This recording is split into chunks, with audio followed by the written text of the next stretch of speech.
Hey YouTube, this is Mr. Shady again, just doing a follow-up. Let's see, on I think it was August 26th, I had my follow-up with the surgeon, which was on the Friday. Today is Monday, the 28th, or sorry, 29th.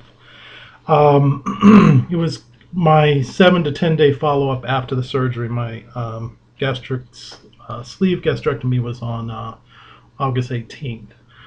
Um, Now, when I first checked into the hospital, I was 331, about probably more like 332. She kind of deducted some pounds for the shoes I was wearing at the time. Um, so I went back on Friday, got weighed again. I was 320. So about 11, 12 pounds in a week, a little bit more than a week. Wasn't too bad at all. Um, Still trying to adjust to what I can have and what I can't have.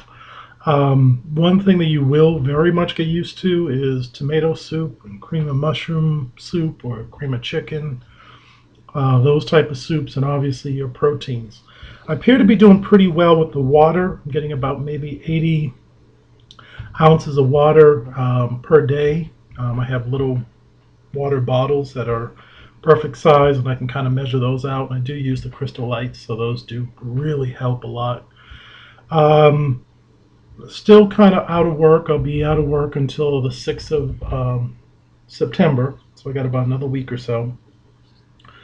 Um, the one thing that I have noticed that has been, I don't know, probably very different, is even though I've had the surgery and my stomach is reduced, obviously, I still do crave the same foods. I think that's the psychological part that I wanted to speak about.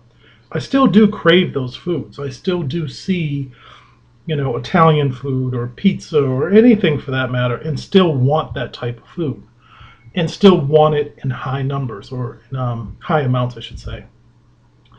Um, and I know that I can't have that in high amounts. I'd probably say out of an average can of tomato soup, I'm maybe able to get down maybe 1/4 of it, if that. So a very small amount. But when I'm looking at things, if I'm at Whole Foods or whatever, what have you, the other day, a friend of mine, we went out to lunch, and I really wanted to kind of see how I would do with lunch. Obviously, didn't have anything solid, but he was ordering some food, and I just had some mashed potatoes. Average size bowl, I guess you would assume for maybe a restaurant. Garlic potatoes wasn't too bad at all. Probably ate maybe, I don't know, 7, 8 spoonfuls, if that, and was pretty much done with it. Where, a week prior to me going out to that restaurant, or a month prior to me going out to that restaurant, I could have had that and probably 6 other things. So the psychological change is something that is kind of more of a learned process. You have to learn that piling that type of food on is not something you're going to be able to do. And you won't be able to finish all the food that might be on your plate. One thing that I would recommend, or that I may start doing, is when they do bring it out, also actually have them bring out maybe a little small saucer plate and put what you think you're going to eat on that saucer plate, and then just take the rest home. Because there's some meals that you'll probably have for 3 or 4 days after. And I have kind of noticed that does tend to work. If I have little bowls that I've gotten from IKEA that really do work very well. And at a later episode or a video I do, I'll show you some of the stuff that I've actually used that's been helpful. But the psychological part is difficult, because you do look at buffets, or you do look at menus, and you go, oh yeah, I want this, I want this, and just know that you can't have those sort of things. And mentally trying to tell yourself or reprogram yourself to say that I won't be having those things anymore. That's very difficult to do. It does take some discipline. I still find myself saying, "Oh yeah, I could have this or that," and quickly realize that I can't. Not because I feel that it will put weight back on me. I think more probably because I will feel full and I won't be able to finish it. So there is kind of that psychological component along with the actual physical component that I won't be able to finish it, that I will probably make myself sick if I do have that, and I don't want to make myself sick.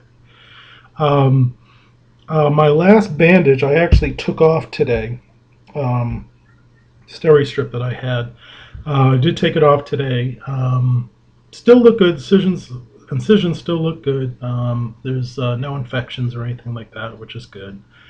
Really kind of started last week and really kind of this week started taking a lot of my vitamins, the chewable multivitamins, and the calcium. The nutritionist recommended taking the multivitamin first, waiting an hour or two, and then taking calcium since they both bind or whatever they said. Don't take them together. And the B12. I'm trying to slowly ease my way into the regular progression of that. And I'll have to figure out how that will work once I start working again, because it will be a learning process. Everything else is going pretty well. The pain is really kind of down there every now and then. If I roll over onto my stomach or something like that, I do get the little pain there. But nothing really like it was before, like it was almost this time last week, I guess, a week ago. So things are getting better, starting to really kind of improve. Starting to slowly move into those pureed foods, which I'm probably still going to stick with the protein, and probably the pureed foods would be something that's consistencies of maybe egg salad or maybe even tuna fish that has maybe mayonnaise in it or whatever. Stuff that I could stomach. But I'll slowly start to move into that phase pretty soon. So that's pretty much everything right now. There's nothing else that's kind of going on. I will probably won't do another update until after I start work, I'm sure. Supposed to be traveling tomorrow, a little mini vacation before I go back to work, which I'm happy about doing. But probably the main basis of this particular video is to really kind of start to prepare yourself when you're looking at meals and when you're looking at foods and stuff like that. You still will want them. The fact is you won't be able to have them. And really getting that through your head it's going to be difficult to do. But it is through, really kind of programming or training yourself to say, hey, these are things that I won't be able to eat anymore. So that's kind of the message for this particular video. Like I said, you can certainly leave some comments down below or questions that you might have, and I can try to answer them as best as I can. Hope everybody's doing well, and I'll talk to you another time. All right.